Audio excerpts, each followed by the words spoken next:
does a high school student make her way to the opera stage? Well, some say it takes a village, and in this case, the village is made up of arias, overtures, and grand jetés, all wrapped up in a grand party New Year's Eve celebration with a purpose. 17-year-old Rachel Martinez has a slightly different musical taste than most teenagers. I'm Rachel, and I want to be an opera singer.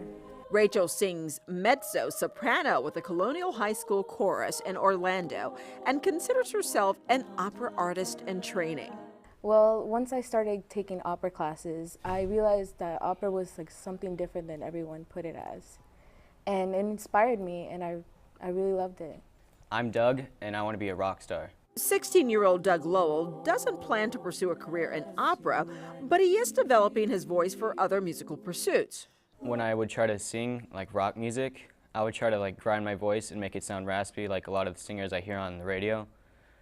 But with the opera camp, like that really wasn't acceptable. And then I was actually able to make my vocal cords stronger, and now I don't have to make my voice raspy to make it sound good. Doug and Rachel are among 11 students to receive a scholarship to attend the Orlando Opera Summer Intensive Program. It's the students' talent and financial need that gains them a recommendation by their chorus teacher. It's an opportunity for these students to be exposed to a whole new world of possibilities. Right now we do essentially an introduction to opera, an introduction to sung theater, to music theater, not musical theater, but to music theater, of which opera is part of that spectrum. But the Orlando Opera isn't the only arts organization giving back to the community. There's the Orlando Philharmonic Orchestra with its Tiny Tots program, which is our preschool program for ages 2 to 4.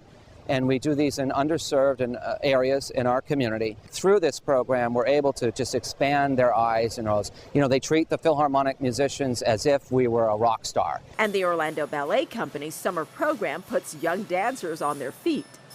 So we're out in the community bringing the world of ballet and classical dance to these children who would not be exposed to it in a normal environment. For thousands of lucky youngsters, these activities go on throughout the year in Central Florida.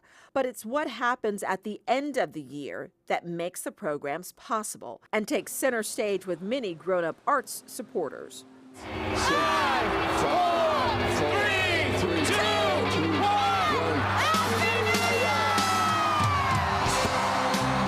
It's called the Grand Masque, a grand New Year's Eve celebration at the Gaylord Palms Resort. It's the only place where 3 major performing arts groups come together for one common cause: fundraising for their outreach programs that benefit children in Central Florida. Each year, Suzanne Ryan, director of the Grand Masque, is challenged with making it bigger and grander. Last year's theme was Moulin Rouge. This year, it's Grande España. To make sure it's perfect, organizers hosted a tasting event that gives a sample of what this year's evening will offer. We're going for the sort of Moroccan Spanish aspect of the evening, and it's based on, inspired by, an orchestral piece called Nights in the Gardens of Spain. And it's a night filled with music, food. We just do a lot of research just to bring the true seasonings and the true flavors, you know, to the plate. And entertainment. It's not inexpensive, but it's well worth the money because everything is done for you and you get this magnificent, magnificent talent. You get the opera, you get the ballet, you get the symphony. Oh yeah, there's one more thing you get: a sense of purpose. Items are auctioned off to help support the arts organizations. On the live auction table, scholarships for the education programs of each performing arts groups. And last year, the auction raised $40,000 for these scholarships. A gift to these students that has them singing a high note. Singing is my passion, indeed.